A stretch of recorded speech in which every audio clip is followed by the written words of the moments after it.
Olá, eu sou o professor Daniel René e você está no canal do YouTube do Stories nos Stories. Aqui a gente fala sobre a história do Piauí e vamos falar aqui sobre a história de uma cidade muito importante no Piauí, que é Castelo do Piauí. Então, se você é de Castelo do Piauí, já deixa aquele like, compartilha muito essa videoaula, porque essa videoaula pode servir para você que está fazendo concurso, para você que está estudando no ensino médio, no Enem, que está estudando para qualquer coisa. Esse é o canal que você vai ter aqui a história do Piauí e de várias outras cidades, tá bom? Mas antes, alguns recadinhos, tá? Que são super importantes. Primeiro, você tem que verificar se você já tá seguindo. Não tá seguindo? Segue agora, cara. Para aí, vai, segue rapidinho. Ativa o sininho de notificações e comenta aí, deixa nos seus comentários, deixa nos comentários aí o que você acha, sua opinião, o que você quer assistir aqui, se você vai fazer um concurso específico, quer que eu trabalhe esse assunto sobre essa cidade, aproveita, esse é o momento. Você também pode contribuir com esse canal, tá? Você tem duas formas, uma pelo Pix, tem aqui na descrição a chave Pix para você contribuir com esse canal, e você pode contribuir também pelo Apoia-se. Lá pelo Apoia-se você tem várias formas de você mensalmente contribuir com esse canal. Tem desde valores lá de R$2, tem R$10, tem até R$50.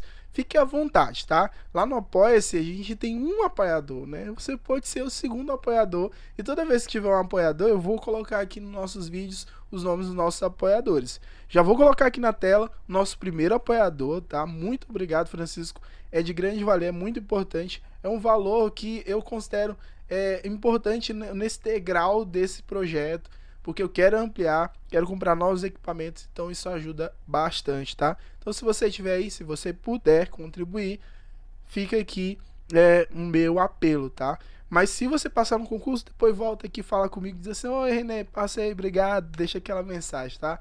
Então vamos lá, gente, vamos falar de história de Castelo do Piauí. É muito interessante trabalhar esses temas quando a gente está trabalhando sobre cidades, porque a gente tem que trabalhar com muita calma, né? Porque são muitos dados e principalmente quem vai fazer concurso tem que ficar esperto em relação a esses dados. A gente às vezes esquece, não dá tanta importância, por exemplo, para a data do aniversário da cidade.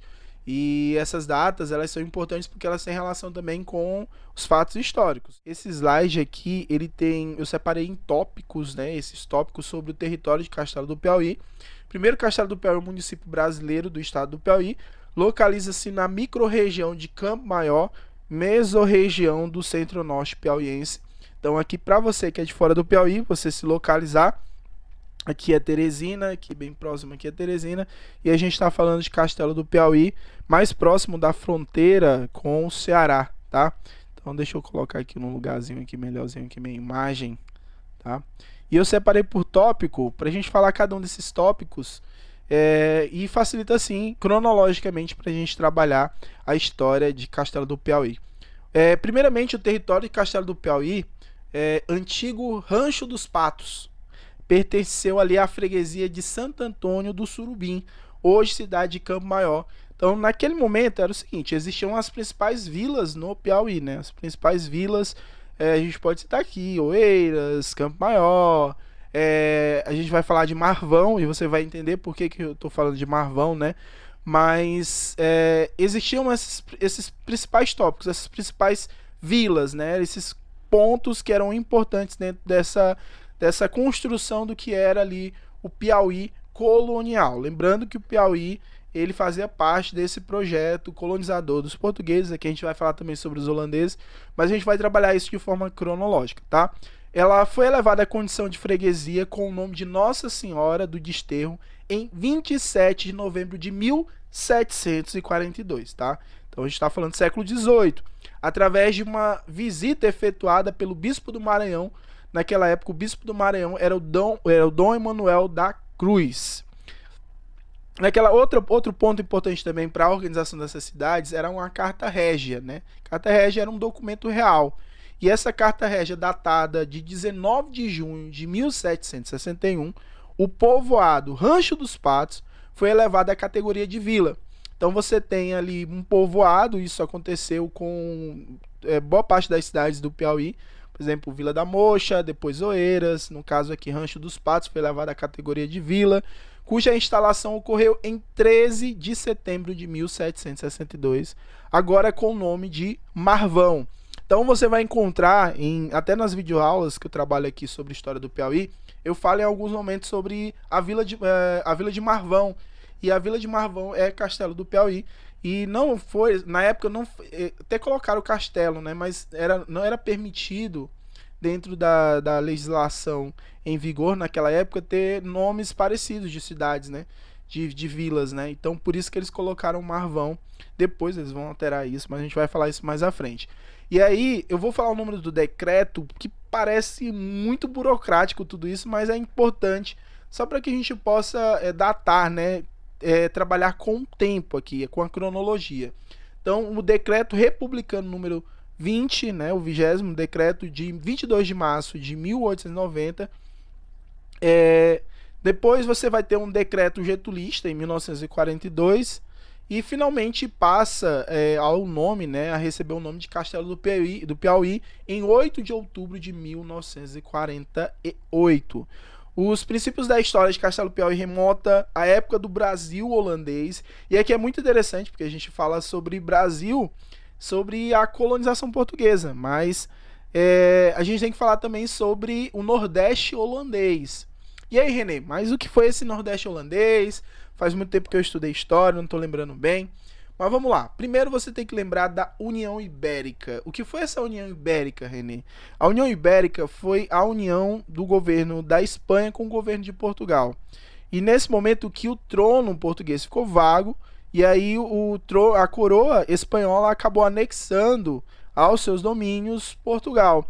E aí chamamos de União Ibérica porque temos ali a Península Ibérica. A Espanha também tinha um domínio sobre os Países Baixos. Então, na região dos Países Baixos, você tem a Holanda. E nesse momento da União Ibérica, a gente está falando do século XVIII, os Países Baixos começaram a pleitear a sua independência. E foi o que aconteceu com os holandeses. Os holandeses eles conseguiram a independência. E naquela época, a prática econômica vigente era o mercantilismo. Então, todas as nações, de alguma forma, eles praticavam o mercantilismo. Então, o que acontece? Com o mercantilismo, eles buscavam metais preciosos ou buscavam especiarias. Foi o que aconteceu com Portugal, foi o que aconteceu com a Espanha. Portugal colonizou o Brasil, a Espanha colonizou boa parte da América Latina, a Inglaterra depois vai colonizar a parte do norte. Mas era uma busca por metais preciosos, matéria-prima e especiarias. A Holanda sai um pouco depois, né? Porque quando ela se torna independente, ela tem que se reestruturar, ela tem que se reorganizar. Então agora eu sou independente, agora eu tenho que começar a estabelecer qual vai ser a minha visão econômica. Entra aqui também um outro detalhe super importante sobre a economia daquela época, que era o ciclo do ouro branco. O que era esse ouro branco, Renê? Era o açúcar. Os maiores refinadores de açúcar do mundo eram os holandeses. Então, o que acontecia aqui no Brasil? Boa parte dos engenhos de açúcar, eles tinham os engenhos aqui, não era fácil montar um engenho, principalmente no Nordeste, principalmente em Pernambuco. E quando era produzido aquele açúcar, eles faziam um pão de açúcar, né? Lá no Rio de Janeiro tem o morro formato de pão de açúcar, e daí vem o nome pão de açúcar, porque eram pães de açúcar, que era um formatinho redondo, que era enviado para a Europa, e chegando na Europa, aí sim eram feitos o quê? Eram feito o refino desses pães de açúcar. Então eles iam refinar, iam transformar isso em açúcar. E quem fazia isso perfeitamente bem eram os holandeses. Então os holandeses já tinham domínio sobre a técnica de refino do açúcar, tá? Por que eu tô dando essa volta toda pra gente falar aqui sobre esse período? Por quê, cara? Porque a história de Castelo do Piauí remontou à época do Brasil holandês, em 1630 a 1654. O oficial Elias Heckman foi enviado pelo príncipe Maurício de Nassau. Maurício de Nassau era o administrador do Nordeste holandês. Por quê?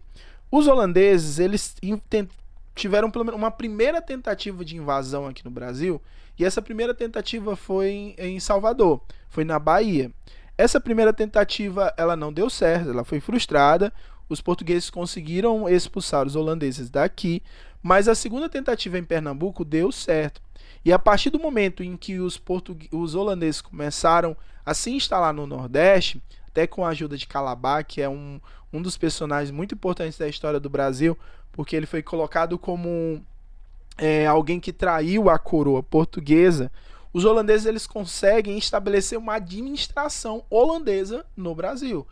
Cara, coloca na cabeça que por um tempo, por um momento da história do Brasil colonial, o Brasil ele estava numa parte do Nordeste, ali nessa parte de Pernambuco, Ceará, pertencia aos holandeses. E aí o Maurício de Nassau, que era o administrador, ele envia o Elias Heckmann para essa região do Castelo do Piauí para explorar minérios no Piauí. Então ele começa a explorar minérios na região do Piauí, chegando a alcançar o Poço dos Enjeitados no Rio Poti em 1641. Já a gente vai falar também sobre a questão do turismo ali em Castelo do Piauí, a gente vai falar sobre os cânions do Poti, mas muito interessante você seguir depois o Poti, né? O Rio Poti. O Rio Poti ele é um rio muito extenso, né? E ele corta o Piauí, principalmente nessa parte ali do Ceará, né? Daquela região da fronteira com o Ceará. E tem muitos cânions ali, algo muito lindo, muito belo mesmo. Uma das primeiras descrições sobre a vila de Marvão tem documentos, né, principalmente documentos relacionados ao ouvidor da capitania do Piauí. Na época, o ouvidor da capitania do Piauí, isso em 1722, era o Antônio de Moraes Durão. E já vou falar o que ele disse, né, sobre o que ele entendia sobre essa região, qual era o conhecimento que se tinha em 1722 sobre essa região. Mas para fechar aqui, ó, o nosso slide, você percebeu aqui que a gente trabalhou aqui todos esses momentos, né, ó, desde a elevação da freguesia, que tem as datas. Eu aconselho você a printar essa tela, tá bom? Isso aqui é um resumo, isso aqui é os tópicos sobre esses termos da formação. Até a chegada aqui, ó, da construção da igreja matriz. O padre José Lopes Pereira, com apoio dos fiéis, construiu uma grande capela que foi transformada na igreja matriz local. Então aqui é muito interessante quando a gente está falando sobre esse ponto, porque a gente consegue entender um pouco como foi essa formação histórica do Castelo do Piauí. Pontos importantes que podemos aqui citar é sobre a hidrografia, tá? Vamos falar um pouco sobre a questão da própria região. O Rio Poti separa o município do Castelo do Piauí do município de São Miguel do Tapuio, que existe também aqui uma possibilidade de a gente gravar um vídeo sobre essa cidade. Se você é dessa cidade, já deixa aí nos seus comentários, tá? E não esqueça, se você está assistindo esse vídeo, continue assistindo, deixe seu gostei, deixe aí suas mensagens, se quiser apoiar esse canal, tá aí o link na descrição, você pode apoiar com qualquer valor que já ajuda bastante para que esse canal possa produzir, para que eu possa continuar produzindo, tá bom, pessoal? E vamos falar agora sobre o turismo, tá bom? Depois a gente falar aqui um pouco sobre esses elementos históricos, a gente vai agora caminhar para os elementos do turismo do castelo. Quem é de Castelo do Piauí ou que já passou para lá vai com certeza entender muito bem o que é a Pedra do Castelo, localizada a cerca de 20 quilômetros ao nordeste da cidade, à margem direita do Riacho da Palmeira, sendo que são ali 18 quilômetros de asfalto e 2 quilômetros de estrada vicinal, né? Essas estradas que vicinal é aquelas estradas lá que, tipo, é como se fosse... Nos interiores daqui do Piauí tem muito, né? Que é a pissarra, né? A gente fala sobre pissarra. E no caso, no total ali da cidade até o local, você tem 30 minutos de viagem. O terreno em volta do monumento é plano e arenoso, formado por uma vegetação de transição entre a Caatinga e o Cerrado. Então, essa região do Castelo do Piauí, você vai ter uma vegetação em transição da Caatinga e do Cerrado, composta em sua maioria por chapadas, faveiras, mancabiras, cactos típicos da região, xique-xique, o mandacaru. Eu acho muito interessante essas faveiras porque minha família é ali do interior de Demerval Lobão, então tinha muito pé de faveira, né? E quando a gente estava indo pro interior, que a gente ia pro interior e passava muitos dias assim, tinha que ir nas estradas e tal, e a gente passava ali naquele calor, meu amigo, era a temperatura aqui no Piauí, o sol castiga mesmo. E aí eu lembro que a gente parava por alguns minutos ali para seguir viagem, a gente parava sempre num pé de faveira. A Pedra do Castelo guarda, além de lendas e histórias de fantasmas, né? Você tem também pinturas rupestres. E aí, cara, revelam a presença de um homem lá na pré-história. É muito interessante aqui no Piauí, porque você vai encontrar vários lugares com esses exemplos, né? De pinturas rupestres, cara. E é muito interessante, porque isso também leva as pessoas a acreditarem em lendas, né? E mistério também relacionados a aparições e muito encanto. No interior tem muita aquela galera que vê visagem, né? Que o pessoal fala que é visagem, né?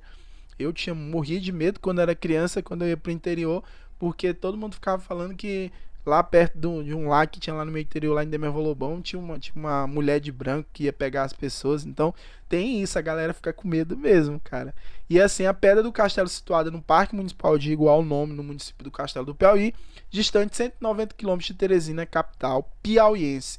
A Pedra do Castelo é o nome que se deu a uma grande formação rochosa, que está ali, como eu falei para vocês, está localizada entre 20 a 30 quilômetros do Castelo do Piauí. E quem chega ao local logo se depara, né? A região lá é uma região que é preservada, então tem toda uma organização. Lá é aberto de quarta a domingo, não é de difícil acesso, a visitação também é gratuita. E lá, quando você chega, você já consegue ter a vista, né? Essa formação.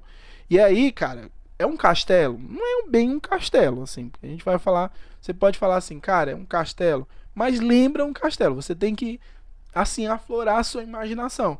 E aí você consegue ver ali um formato de um castelo medieval. O formato é dessa forma, é imponente, então assim, atrai milhares de turistas para a região. E aí é um bom lugar, um momento que você pode ir ali, é muito interessante. Ó, outro dado interessante aqui, a Pedra do Castelo possui 13 compartimentos e nos paredões, esses paredões lá, eles podem atingir, tem uns paredões que atingem até 18 metros e tem diversas câmaras, salões, onde a ideia é que esse local, na pré-história, era habitado pelos homens pré-históricos. Então, tem como saber disso? Como é que a gente consegue provar isso? Através das pinturas rupestres, né? Existem pinturas rupestres, essas pinturas rupestres, elas são importantes para entender sobre esses primeiros indivíduos que viviam ali naquelas cavernas, né? Então existem estudos, né, sobre essas pinturas rupestres deixados pelos homens pré-históricos com mais de 6.000 anos de história. E lá essa região tem atraído muitos pesquisadores, curiosos, turistas de várias partes do país. E assim como na Serra da Capivara, em São Raimundo Nonato, há relíquias também em Castelo do Piauí. Então muitas pessoas atribuem ao local também a um elemento sagrado. Então eles acabam levando objetos sacros, né, que são deixados ali pelos fiéis, e eles fazem preces e orações. Então comumente você pode encontrar lá objetos sacros nessa região. Cânion do Rio Poti, né? Cara, essa é uma descoberta muito interessante, porque as pessoas estão começando a explorar, né, essa possibilidade de turismo. E o Piauí, ele tem muitos elementos naturais que são lindos e maravilhosos, muito importantes. E o Cânion do Rio Poti é um paraíso no meio do sertão nordestino, cara. Isso é o que acaba chamando a atenção, porque no mesmo local você reúne vários elementos que são interessantes. Porque você reúne pedras, cachoeiras, fendas geológicas, uma fauna, uma flora, a presença de arte rupestre, pontos de... E as pessoas estão começando a utilizar também a da aventura radical. Então, esse ponto turístico, que embora sendo conhecido no estado e recebe turistas de outras partes do mundo, ainda é pouco desbravado pelos brasileiros e não é tão divulgado em todo o país, né? Como ele merece, né? É pouco divulgado, mas é importante, é inquestionável. A importância dessa região é inquestionável, principalmente pela questão da exuberância. É algo exuberante, tá bom? Então, assim, onde está localizado? Ele está localizado em uma região também que já apareceu aqui várias vezes na história do Piauí, e é tema também de disputa, de litígio, né? Porque também tem um vídeo aqui falando sobre disputa de litígio entre Piauí e Ceará, que é a Serra da Ibiapaba, que fica entre o Piauí e o Ceará. E o Cânion do Rio Poti fica localizado, para ser mais preciso, no município piauiense de Buriti dos Montes, cerca de 230 quilômetros da capital de Teresina. Para chegar até o Cânion, há duas rotas. uma pelo município de Juazeiro do Piauí e outra por Castelo do Piauí. Porém, o acesso que é mais usado e fácil ter como porta de entrada é o do município de Castelo do Piauí. E lá tem uma fazenda, e que essa fazenda é onde a porta de entrada para você ir para lá, que é a Fazenda do Enjeitado, tá bom? Castelo também apresenta diversas outras atrações, como a pedra, como eu falei para vocês aqui, a Pedra do Castelo, Cachoeira dos Arraias e uma pirâmide, né, que é um ponto turístico ali muito importante daquela região. Então, assim, galera, é isso, tá? As informações que temos aqui para falar um pouco sobre Castelo do Piauí. Em uma próxima aula vamos aprofundar outros elementos, principalmente sobre elementos sobre administração, mas para falar sobre o surgimento e a origem, esses são os pontos que devem ser abordados. Vou pedir para você não deixar de curtir, comentar, compartilhar com a galera. Tá em grupo de WhatsApp, manda lá no grupo do WhatsApp. Tem gente que tá fazendo concurso aí para Castelo do Piauí. Aproveita, meu amigo, e manda, pode mandar isso aí. Se você quiser contribuir também, ajude para comprar material novo, comprar uma câmera nova, comprar uma iluminação. Olha, não tenho nenhum cenário aqui, cara. O cenário é meu quarto mesmo, é só isso, é a vida. Então eu quero botar alguma coisa no cenário. Se você quiser, ó, você pode contribuir. E aí, quando eu botar aqui no cenário, eu digo, ó, fulano de tal que ajudou, tá? Então, muito obrigado, cara. Fiquem na tranquilidade e até uma próxima aula com o professor Daniel René.